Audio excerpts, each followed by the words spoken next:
Hello friends! For this week's video, I thought it would be a very interesting video to show you how I film, how I edit, and all that process. I honestly didn't think of what I wanted to do this week, but as I was editing a video from a business gig that I kind of have right now, a friend was sitting next to me and she was watching me edit and do my whole entire thing, and I thought it would be kind of cool to show you guys what I exactly go through. I do believe there was a video, and I think it was one of the nursing videos in which I was staying up like simulating a night shift, and one of the hours I was showing you how I edit videos and my process through that. But this is a more in-depth kind of thing, so yeah, let's get started. All right, so first things first, what I film with, right?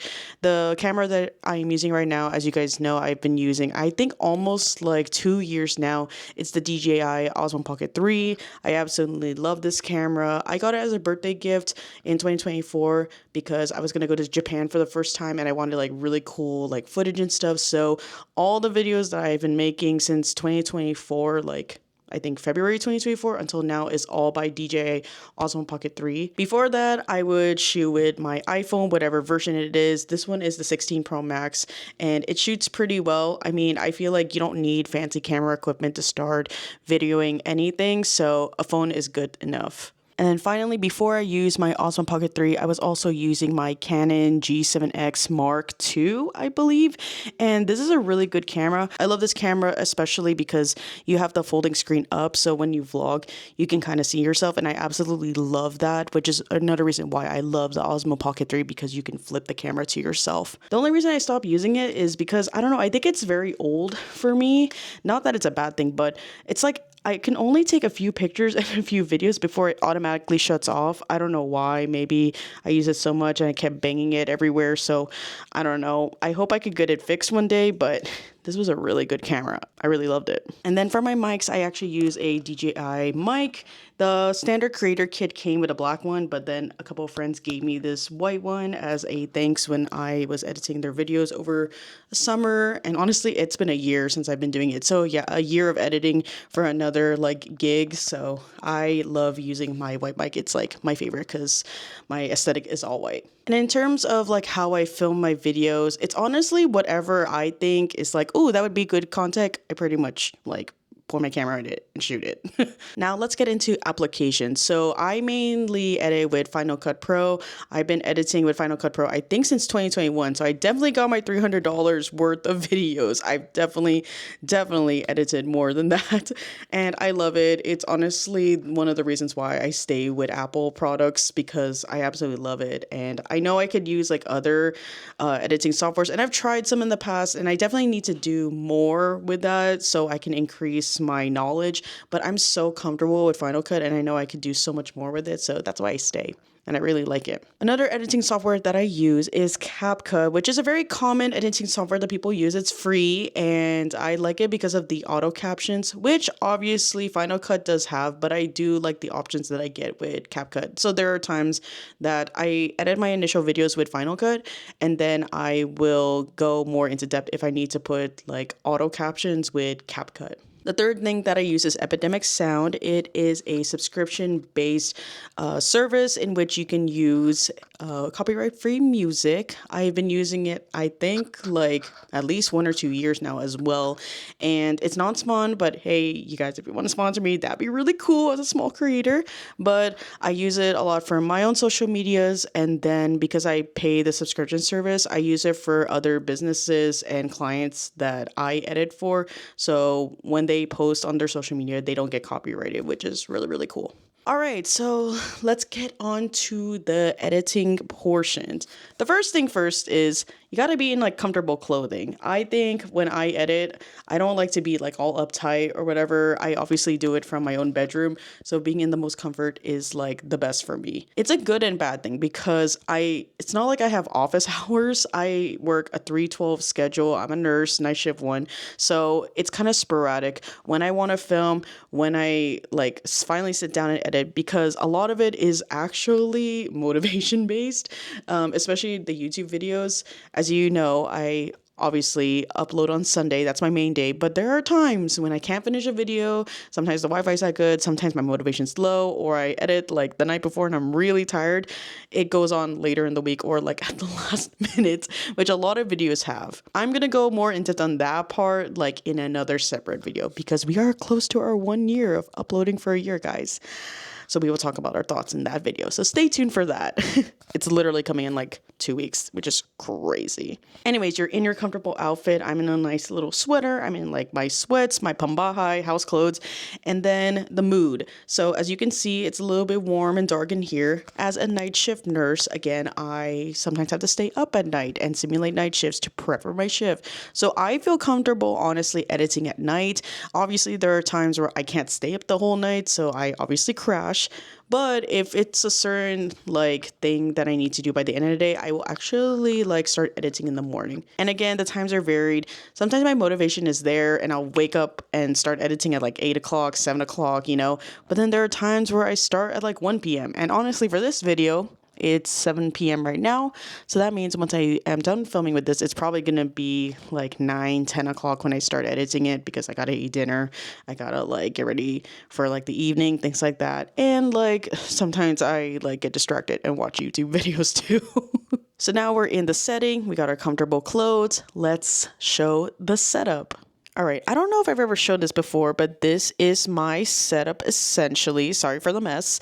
My camera was just sitting on this candle just now, but this is my 3 monitor setup. I have these Pixio monitors, and then I have my MacBook, tried and true, that I use for editing mainly. The headphones that I use are my Sony XM6s, and then I have a Anchor dock right there. It's a 16 or 14 one that I really like, and I'm very grateful for it because there are so many ports that I have to use. So sometimes in Final Cut, I need to like use like a trackpad and a mouse just to like get my work right. This is my Cloud Little Wrist. I think this is from Amazon. And then you guys know my keyboard.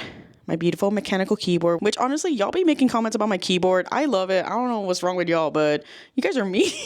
Here we have my emotional support Stanley, my purple wood with my Squirtle sticker because he's reminding me to drink water. This is my Lacy hard drive. I have 2 coasters here because sometimes I eat food and stuff while I edit. And then lastly, I have a notepad here because sometimes I like to jot down like certain editing things or like have to-do lists. So I need like a notepad beside me. And then lastly, my desk. It is a standing desk. I think this is like 50 inches or something like that. It can stand up, but I haven't like used it to its capacity yet. So it's just like here. I have a little stool to put up my feet on, and then my little chair. All right, so we're in the first part of the editing stage. If my video needs music, whether it be like clientele base or like my own personal stuff, I'll go to Epidemic Sound like I explained before. And this is like the first step I need to do because you gotta like check out the vibes of like what the video is gonna be, right? So I have liked tracks here. This is the biggest playlist, and honestly, I just go through Epidemic Sound, listen to everything, like literally like play every single song, see what sounds cool. There we go. Literally see what sounds cool, and like if I like it and like, you know, I just kind of like click around and see what I like, and if I don't like it, I move to the next one. And let's say I go through all this place, I don't like it, then I'll like go to discover, type something like, I don't know, lo-fi music, and just see what the vibes are there, and if I like it, then I'll like add it to my playlist. I like this one because it reminds me of Head in the Clouds Festival, which I am going to this year. So I'm going to put that into, actually I'll put it into likes. So then when we go back to our playlist, then it will be there, which is really, really nice. But again, sometimes like even if I settle on a track, I'll still go through all the different kinds of tracks and like really finalize it. Do I really like it or not? I don't know. So then once I settle on a song that I like, I download it, and then I'll add to the playlist a different one that's called used BGM, which means I've used it in videos. And I like to put like little notes to see like what I used it for. So this one, let's see. This one I used for Bridgerton season 4 finale reaction. So obviously I can't use that one anymore, right? Because I don't like it when I go to YouTube and I hear like the same Epidemic Sound song And trust me, I've used this service a lot, so I've listened to so many tracks that I can tell, oh, that's an epidemic sound video. But I don't like it when I hear it and I'm like, oh, everyone's using that one. I even have a playlist that is called Other People Have This in Their Vlogs.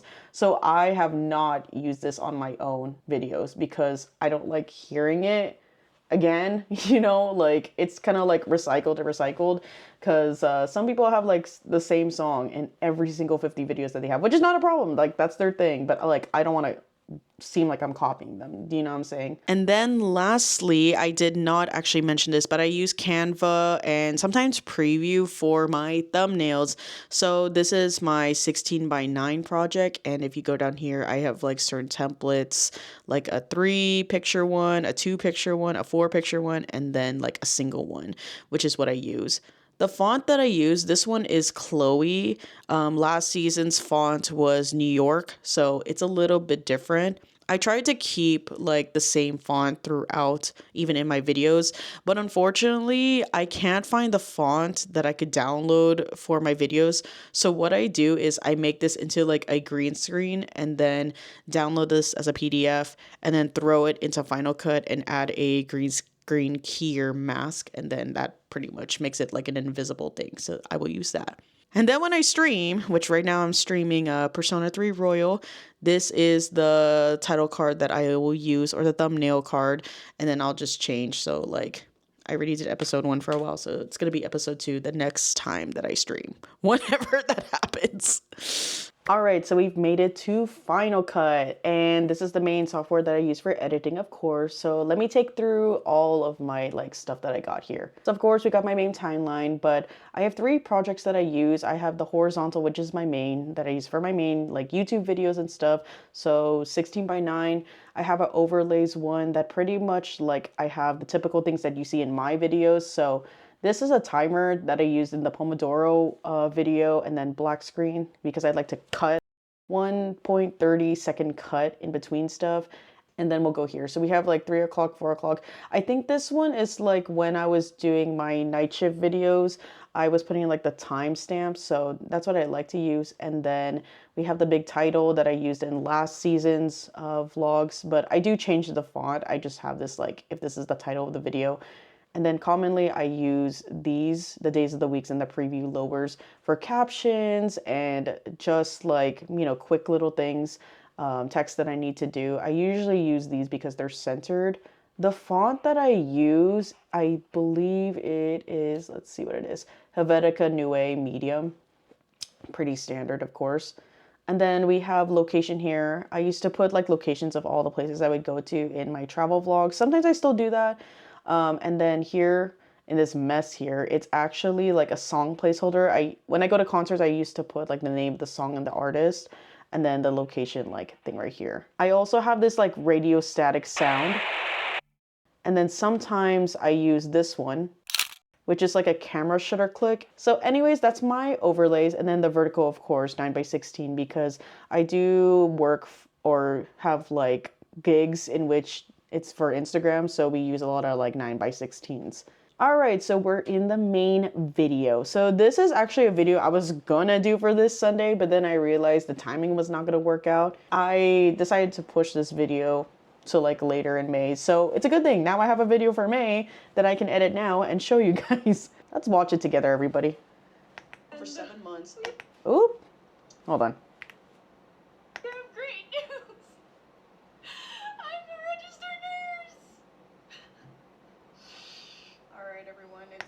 Oh, that was so cute. So this is like a little preview of the video, but essentially like I'll be talking like this, right? I needed experience, but how can you get experience if you've never, you know, you just passed your test, you know? Facts. Limited in the nursing home. And don't get me wrong, it was very good experience. So like that. So like it'll be me talking and then it'll be like clips in the background essentially, or like not in the background, but like overlays so that it shows the audience like, you know, certain things that I went through. Because if I just talk straight, it doesn't really engage enough, right? Like people want to see a journey. So that's what I do. But yeah, essentially I edit very simply, as you guys know. For my own vlogs, I really don't put so much flair because essentially the videos I like watching does not have a lot of flair. It's like super minimalistic And I'm also like a nurse. I work too, so I don't want to like stress over like this got to be like this got to be like that. So essentially I just do honestly like a bare minimum. But yeah, the editing does differ per video, right? So like honestly what I do is first I will make like a full rough cut. So I'll see like what clips I like, and then after the rough cut, that's when I start making my little flares. I'll add like captions, I'll add like certain videos to go as an overlay, I'll add like funny sounds. So like my Speedsky video, I was making like random stuff, right? I was adding like reference photos if I was talking about something. But then like for this kind of video, it's just gonna be so simple, me cutting back to forward, talking about this and then showing like a clip of the past or things like that. So like I said, the videos will differ. I'll give you an example of like a gig that I kind of do things differently too. I work for like a workout group, so music is very important. So I'll grab the music, put it in, and I'll do the rough cut and then see if like the clips vibe. And then sometimes I'll edit either to like the beats of the song or like just like plain vibes. Like if I feel like a standard clip should be like a 1 second and like 30 milliseconds, then I'll do that. And you know, I'll just like listen to it and watch it over and over and over until I essentially like it, and then it'll be done. And then, especially for Instagram, I like a sweet spot to be like 90 seconds, so like a minute 30, right? So sometimes with the song, I will make the song like 1 minute 30, and then it's giving me essentially a deadline to like edit up until that point. So all the clips I have, I pretty much have to condense it into that like time frame. But yeah, that's essentially how I edit the videos. Now, the biggest question is how long does this take you? That depends on the video and motivation, right? So last year and a partial of this year, there was a time in which I was editing 6 videos a week, and I was doing it for gigs and then of course my own personal stuff. And then I was crazy and tried to like put streaming on top of that too, which is not feasible and it's like really hard, but I really tried and the streaming did not work out obviously because I haven't done it in a while, but it was very overwhelming to the point where I actually like crashed out essentially. I lost momentum like around Thanksgiving, had to take a break. I was like really late with like deadlines. Like one of my gigs, I didn't like edit anything until like 4 months later, which is like insane. It's not a paid project or anything, but it still was like, hey, when are you gonna do it? You know, so yeah, that really is like the biggest thing, motivation for me. If I am so tired and so burnt out from editing, I won't even touch my computer for like a really long time. But the good thing about the challenge of like, for me right now this year of uploading every single week, it's giving me a deadline. Like you have to do something. And it's also like kind of taking me out of my laziness as a nurse. Like all I want to do is sleep, but after work, so, but like, you know, I got to edit and film a video. So that kind of like deadline, especially like the Saturday night when I'm like before I'm supposed to upload, especially if I'm late throughout the week and haven't uploaded yet, that's like the biggest like deadline. Like if I don't get it done by Saturday night, I will be so sad. I've actually already missed 1 upload in the entire year. But again, we will talk about that in a later video when I do like my whole reflection of like uploading for a year. But yeah, motivation is the biggest thing. If I'm like really like, okay, you got to do this by this certain deadline, then I'll be like so pumped, super locked in. So I will be so locked in, I will even find like a Pomodoro timer, put that on, and it'll force me to like work and then do that 5 minute break and work again. But again, the problem of having a 3 monitor screen and a job like this, that it's not like an office hours one, is I get distracted, especially with YouTube. So I will take my breaks, and sometimes they're longer than they need to be, but I will take my breaks and watch like YouTube videos. But you know, that happens, and then take like a bathroom break, take a meal break, and then I'll go back right to editing. I think my hard limit in like editing through the night is, I think, at least like 1 a.m. because I do live with people who work a day shift life, so obviously I can't be loud, but I do have my headphones, but then sometimes my ears hurt and I can't really like, you know, use it. But I think that's pretty much it. Like if I log in and do my video, then most likely I'll have it done by the end of the night. And then in terms of uploading, I like to upload at night because of course no one's using the internet. But recently, like the internet has not been good at night at times. So it's like not good to do it. So Honestly, whenever time's the best Wi-Fi, I'll do it. And it doesn't even matter anyway because most of my videos I queue ahead of time. It's like on scheduled on YouTube, so it's not like I upload like right at the dot. There are times that I do, especially if I'm cutting it close to the deadlines that I need to be, but for the most part, I like queue everything on like Instagram and YouTube. And I think that's pretty much it, right? I think I went through the entire process that I could possibly do. But yeah, I hope you guys like found this video like very informational, very interesting, and understand like the video process that I go through. But this is the end for this video. Thank you guys so much for watching, and I will see you next time. All right, bye bye.